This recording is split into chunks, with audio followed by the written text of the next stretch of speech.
Hello everybody, it's Dana Sullivan, the Stampin' Chick, and I had posted this paper pumpkin alternative project on several websites, and I've had a lot of folks message and ask how I made it. So I thought it would be just as easy for me to make a video so that you can see firsthand, and then it'll be here for reference for whenever. So this is an alternative project of the No Matter the Weather March 2020 Paper Pumpkin Kit. It's an absolutely adorable kit, and if you're not already a Paper Pumpkin subscriber, I would love to have you subscribe, and I'll put a link down in the description below so that you can subscribe.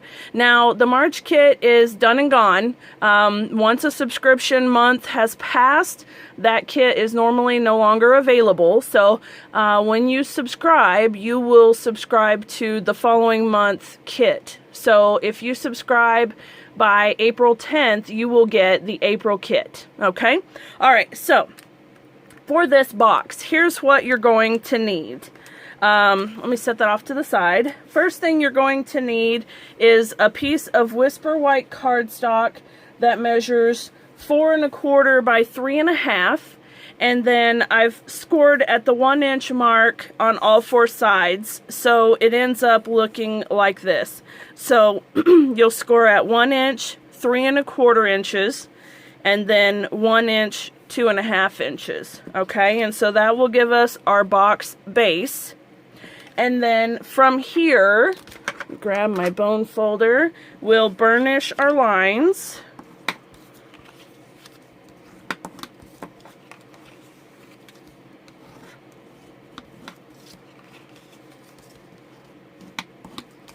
And then trim on the long end. And we're just trimming on that score line up to the next score line. So we're trimming on the side of that box. And then we're going to miter it because this takes out some of the bulk of our tab. Makes it easier for the box to fold. There we go. We're going to do the same thing on the other side. So just flip it around and cut on that first score line up to the score line and miter your box. Just like that.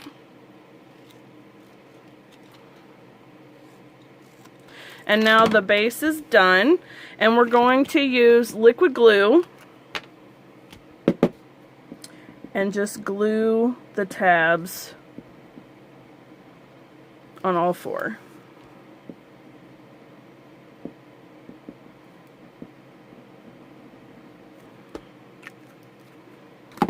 Alright, and then this is just a basic box assembly, so there's nothing fancy here. We're just going to fold the tabs in and line up our edges with the corners really nicely so that they're nice and square.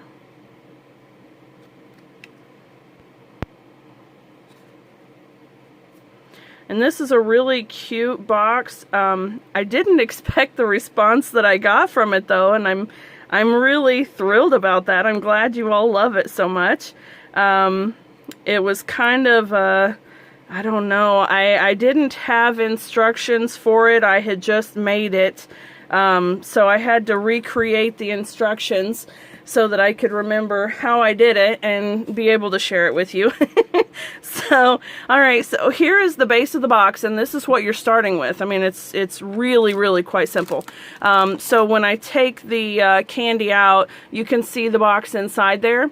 And basically, I've just wrapped the strip of boots around this side, and I've wrapped the striped paper around the back side. So with the base of the box, now we need the strip of boots. And I'm not going to do this part because I don't want to waste this strip. I've already dismantled one card kit, and I need this one, so I'm not actually going to do it. So this project is going to show kind of incomplete in this video, but I'm going to make a different front for the card, And I'm not sure exactly yet what it's going to be, but I think I'm going to feature the Ornate Garden border dies, maybe.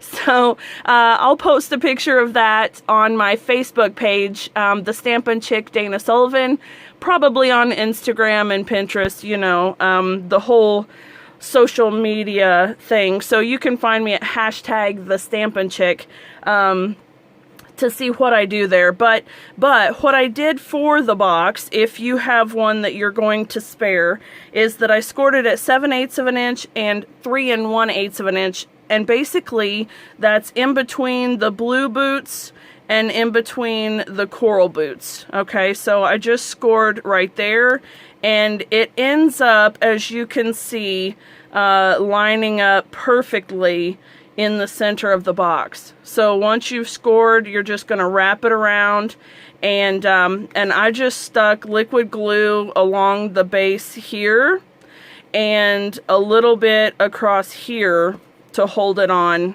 to the base of the card, or the base of the box, I'm sorry. So that's how I made the front, all right? And then for the back, I took an envelope and dismantled it. And this is the back panel of the envelope, and it measures 4 3/4 by 3 1/2 inches. And let me just double check, and I'm gonna get my scoreboard here. So yeah, 4 3/4 by 3 1/2 inches, and then I scored it at 1 1/4 and 3 1/2 on the long side.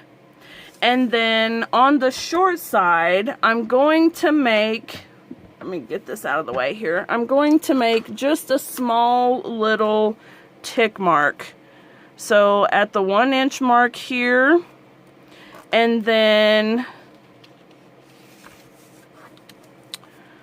at 2 1/2 inches on this side. And that's basically just because there's the 1 inch. This is what I'm calling the bottom of the paper, so my tick mark is here and here. So anyway, it's just 1 inch from that same side, okay, because this is going to be the bottom. All right, and so what you have is this piece of designer series paper that measures 4 3/4 by 3 1/2, scored at 1 1/4 and 3 1/2, so it makes a tri-fold. So let me just burnish this, and then I'll burnish this.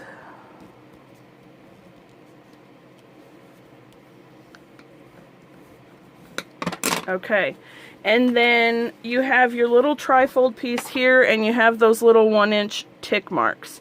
Alright, so what you're going to do from here is you can either go ahead and glue it onto the box like this, and then cut from the edge of the box up to the corner, and do without the tick marks entirely, or you can cut from the tick mark up at an angle like this to the corner of that first score line, and do the same on either side.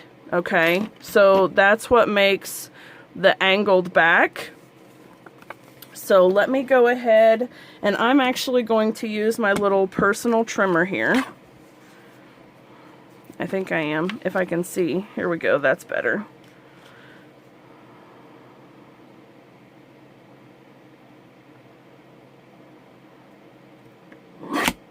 Alright, there's one. And then on this side, there's the tick mark and the corner. There we go. And so it will line up on the box just like that. Alright? So now for this, I'm going to use tear and tape. And I'm going to put the tear and tape on this little strip right here where it's the shortest.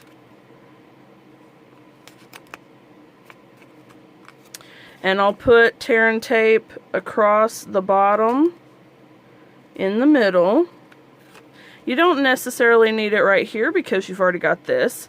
And then I'm going to put it across the top of the box on what will be the back. Alright, so this way, once you get it all assembled, it will be glued everywhere.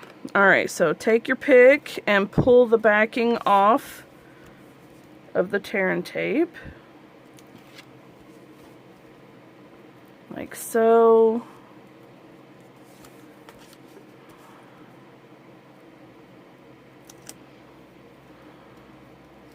There we go. Okay, and then we're going to line up our box with the edge and with the edge of the paper.